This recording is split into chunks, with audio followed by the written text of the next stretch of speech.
So real quick, I just want to remind y'all that coronavirus is still out here, okay?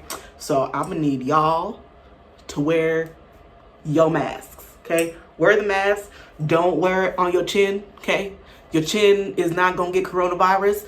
Wear it on your mouth and the nose. Here, not here, not, no bitch. Cover it, cover. Hey guys, it's me, Rebecca, only black girl here, checking in. How you guys doing? You guys surviving Corona? You guys surviving 2020? Good. I told you I was going to be back with some content, and here I am. Boop. So what I wanted to talk about today is for white adoptive parents specifically. With all the social justice movement happening in the last couple of months, and also a reminder, Breonna Taylor's killers are still out here on vacation, living it up and just having fun. So, you know, our work here is not done. Those hoes need to go to jail, under the jail, preferably. So please keep marching and please keep demanding justice for Breonna Taylor.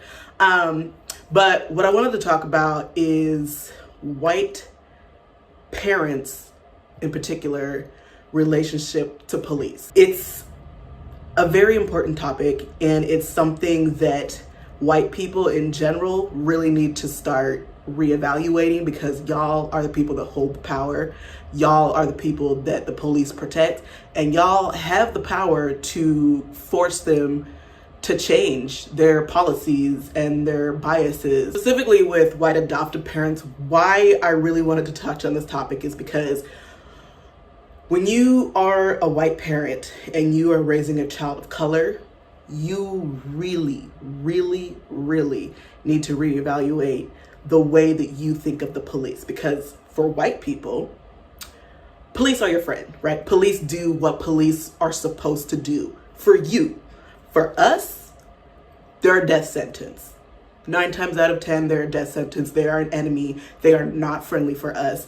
They will always look at us as a thug, a bad guy, somebody that's up to no good, right? So when you bring those two opposites into the same family, you cannot, as a guardian, as a protector of your child, that as a child of color, you can no longer think of the police the way that you think of police as white people, right? You have to start thinking from the perspective as people of color, because now when they look at you and they look at your child, they don't see a parent and child. They see white people with some colored person that probably is bothering them or is threatening them in some way. And I'm not just saying this, like I literally have had this happen. I've had this happen. It happens all the time. All the fucking time when I'm with any of my white family members, and for some reason we have to like prove that we are family to people, especially white people. People of color don't seem to give a shit, but white people in particular, they're always have this mindset that like, there's no possible way these two different colored people could possibly be family. I say all that to say, as a white parent whose job it is to protect your child with your life, you have to start rethinking the way that you guys think of police, because they are not friendly neighborhood community servants to us. They kill us on sight without asking questions. They shoot first, ask questions later, and then they get paid vacation for murdering us, right? So you have to start thinking of police that way. And now, don't get me wrong, I'm actually very, very big on safety as a black woman, as a black single woman that's living in LA.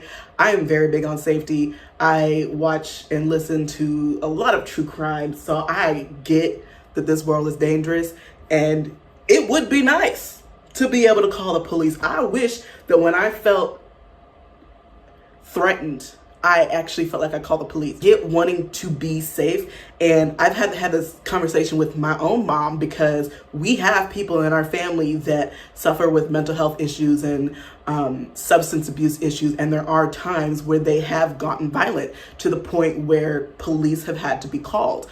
But the thing is you have to rethink your mindset of how quickly you pick up that phone to call the police, because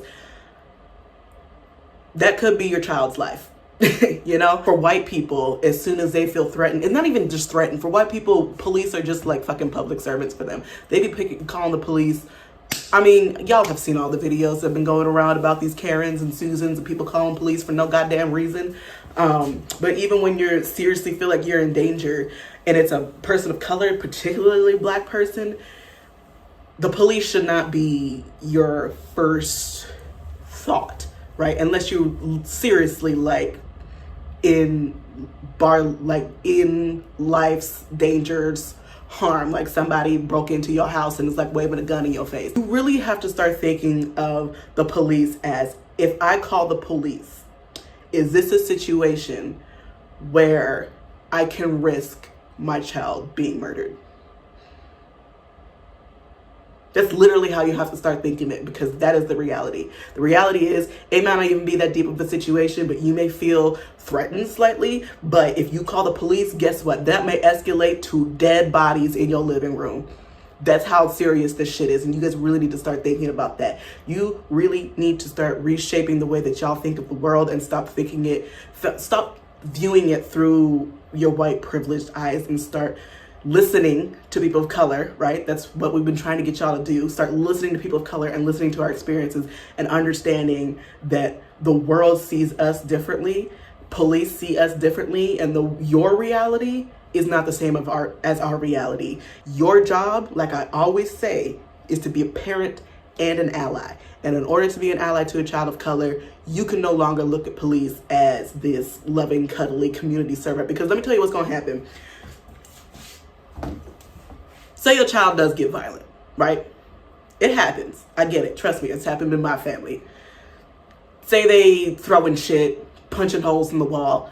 Fine. Yes, that is a situation that you might feel threatened, okay? Let me tell you what's going to happen when you call the police. Police going to roll up. Police going to see you, a threatened white person, probably a white woman, right? And they're going to be like, oh, why?